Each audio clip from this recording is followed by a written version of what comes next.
Yun, narito na naman tayo sa dagat. At panibagong spearfishing adventure na yun naman ito.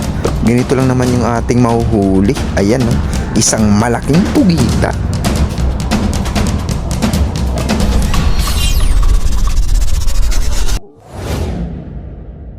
Welcome po sa ating lahat sa panibago nating adventure ngayon. At napakaganda ng dagat dahil sobrang kalma. Niyaya tayo ng dalawa nating kasama sa pamamana, si Kaisda Vlog at si Jebs TV. Bali yung gamit naming bangka ngayon ay yung kay Jebs TV. Dahil kami mabdayo doon sa isla, kaya kailangan namin talagang gumamit ng bangka.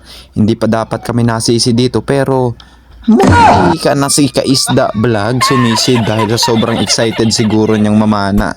Ayan, minsan lang kami magsama-sama nito sa pamamana kaya talagang yung ganitong pagkakataon ay asulitin na namin para kami ay makapang-ulam at napakamahal talaga ng bilihin lalong-lalo na sa mga ulam.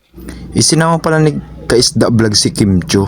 Ayan o, hindi langan nagapakagalaw-galaw. Yung lagayan ni Kaisda Vlog ng kanyang mga huli. Medyo natagalan pa nga ni kami magbunsod ng bangka nito dahil sobrang bigat naman. Parang 3 tonelada ang bigat.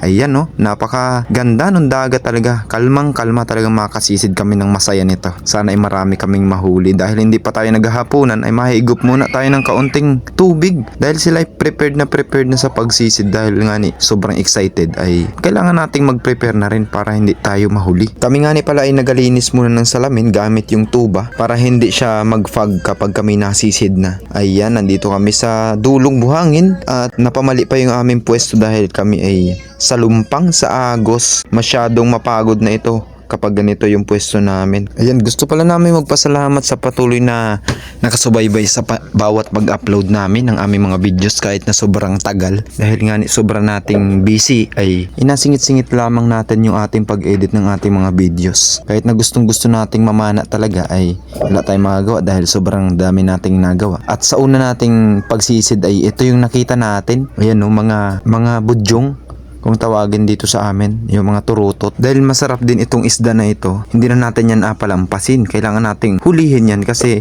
medyo madalang-dalang din yung nagapakitang isda sa atin. Mas marami pa yung nararamdaman nating jellyfish dahil pag-ahon talaga natin ay talagang maga na yung ating labi dahil nga ni sobrang sakit ng makadikit ng mga jellyfish ngayon. Naglalabasan na yung mga jellyfish dahil nga ni taglamigin na. Ayan, meron tayo dito nakitang isang solid.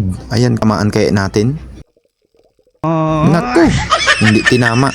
Di bali, hanap na lang tayo ng panibago nating apanain kasi madalas yung ganyang mga isda ang nagapakita sa atin. Ito, meron pang isang solid. Ayan no. Ay, hindi na naman tinamaan. Talaga namang kailangan nating surebulan kapag solid yung ating apanain dahil medyo magalaw yung isdang yan. Ito, isang balo o haba. Kung tawagin needlefish. Yun medyo maliit pa siya pero tinamaan natin. Napaka-sureball naman natin dito sa part na ito. Ayos. Pinala na natin dahil pang ulam na rin natin yan. Medyo matapang yung mga ganitong isda kasi minsan kapag naiilawan niya ng flashlight, kusang yan na nasugod sa flashlight. Kaya kung ikaw ay nakautlaw dun sa tubig at tumama sa ulo mo, baka matusok pa yung ulo mo niyan. Kaya delikadong isda yan. Marami nang nadisgrasya sa isdang yan. Kaya doble ingat tayo sa ganyan. Bukod pala sa ganyan disgrasya, usong-usong ngayon yung pagkalunod. Kaya sa lahat ng mga espero na katulad ko, mag-iingat po tayo palagi sa ating pagsisid. Lagi tayong magsama ng kabady or kapartner para hindi tayo malunod sa dagat. Next pala nating apanain ay isang, ayan o, anong isda yan? Tingin kung tawagin dito sa amin. Basta pamilya ng tingin na isda.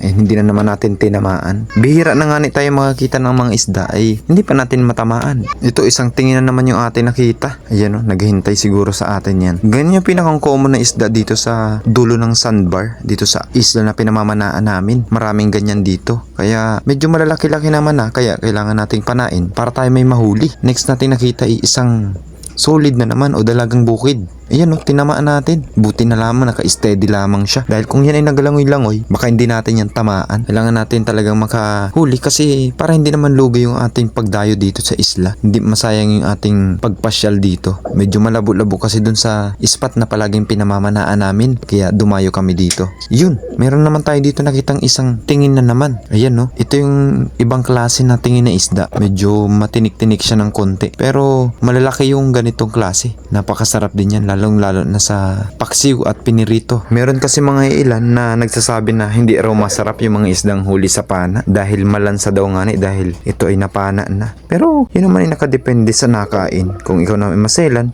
di doon ka sa huli ng lambat. Ayan, meron tayo ditong isang nakitang malaki. Ano kaya yan? Ako ay nasa ibabaw pa lamang ay kita ko agad nung gumalaw. Ayan oh, naku, grabe mga sir, ito ay malaking pugita. Mga 1 kiluhin mahigit ito. Ayan oh, nagabago-bago pa siya ng kulay, akala siguro niya. Hindi natin nakikita. Pero yan, munti ka nang sumuot dun sa butas. Kaya binalikan pa natin ng sisid kahit hindi pa tayo nakautlaw. Ayan oh, ang laki niyan. Yung mga ganitong klase ng pugita kapag hindi mo agad talagang pinatulog ay talagang magpakadikit-dikit sa iyo yan, lalong lalo na kung makapitan yan yung iyong salamin. Naku, tanggal ang salamin mo dyan. Yung mga ganyang mga kiluhin na pugita, mga ganyang kalalaki, kailangan mo talagang patulugin yan bago mo yan ilagay sa iyong lagayan, kasi kapag hindi mo yan pinatulog, naku, makawala yan. Nandito pa lamang sa dagat ay naiisip ko na agad kung anong masarap na luto dyan. Siguro adobo sa gata o kaya ay ano kayang masarap na luto dyan? Comment nga daw po dyan kung ano pang mas masarap na luto dyan. Pagsilip natin dito sa ilalim ng malaking bato, meron tayong nakitang itim na isda. Ayan oh, siguro ay klase ng kalimagon yan. Medyo malaki-laki kaya pinana ko. Munti ka na nating hindi tamayan itong isdang ito kasi papasok na dun sa butas. Napakalalim pa naman ng butas na yan. Butin lang na gitnaan natin. Ayan oh, adalhin na sana natin yan sa ibabaw at medyo, ayun, nakawala. Okay naman yung tama niya, nagitnaan naman natin. Siguro nga ay hindi maayos yung tama. Pero ito, nakita natin dito sa kabilang butas, pero hindi pa rin natin nahuli. Siguro nga ay kapag hindi natin nahuli yung isda ay hindi talaga para sa atin yun, kaya hanap na lang tayo ng iba. Yung mga ganitong klaseng isda talaga hindi ko inapalampas kasi napakasarap niyan. Kapag yan ay pernito mo ng malutong na malutong ay hindi mo na atapon yung tinik niyan kasi kayang-kaya ng kainin. Ayan no, isdang turotot o budyong kung tawagin dito sa amin. Yan o, talaga namang kailangan nating pumana ng pangulam para tayo ay may maiuwi. Ito pa, isang solid o dalagang bukid. Medyo malakas-lakas talaga yung agos ng tubig dito, kaya ganito yung mga nagapakitang isda. Lumalabas talaga yung mga ganito, lalong-lalo na yung malalaki pero napakaiilap. Kaya kailangan nating panain ng maayos para hindi sayang yung pagsisid natin. Medyo malalim-lalim pa naman. Dito pala sa islang pinamamanaan namin, napakaraming magagandang corals. Kaya ingat na ingat tayo dito dapat kapag tayo ay nasisid, huwag natin sirain yung mga corals. Ito kasing kabilang part ng pinamamanaan namin ay isang marine reserve. Kaya bawal dun humuli ng mga isda. Pero dahil nga konti yung mga nagbabantay at hindi maayos yung pagbabantay doon, nakakapangisda pa rin yung iba. Ayan. Kaya kailangan natin pangalagaan yung ganitong klase ng mga environment dito sa atin. Kasi ito yung nagbibigay ng hanap buhay sa mga mangingisda. Ito na pala yung huli natin. Medyo marami-rami tayong nahuli. Siguro yung mga 2 kilo mahigit. At dahil lowbat na yung ating camera ay hindi na natin nabidyohan yung iba pa nating nahuli. At kami ay saglit lamang. Siguro yung mga sisid namin na ito mga 3 oras lamang. At kami ay umuwi na rin kasi meron pa kaming pasok bukas. Ayan no, parang medyo nakatakot itong octopus na ito. Ayan no, malaki yan. 1 kiluhin mahigit. Kaya napakabigat hilahin yan. Buhay na buhay pa kasi.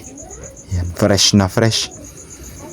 Alright, salamat po sa mga nanonood ng aming mga uploads dito sa YouTube at sa Facebook page namin. Paki-follow nyo naman po sana ang aming mga Facebook page ni Kaisda Vlog, ni Jebs TV at maging ang aming mga YouTube channel. Maraming salamat po sa inyong oras sa panonood at sana ay nag-enjoy kayo sa aming videos. Yan, huli ni Jebs TV at yung huli ni Kaisda Vlog ay naka-ready na, syempre nandun sa kabilang dulo ng bangka. Shoutout po sa lahat ng mga nanonood ngayon at sana po ay abangan nyo pa yung mga panibago naming uploads sa aming Facebook at sa YouTube channel. Alright, salamat po at safe kaming nakaahon sa dagat na aming pinaglalanguyan. At ito na lahat ng ating nahuli. Ayan no, mga sari-sari, may danggit, mayroong dalagang bukid, mayroong mga bisugo, ay tingin pala, Meron pang tuko, merong budyong, yung haba ay ungani pala. Ayan, tapos yung malaking pugita. Alright. Magkita-kita ulit tayo sa next episode ng ating pamamana.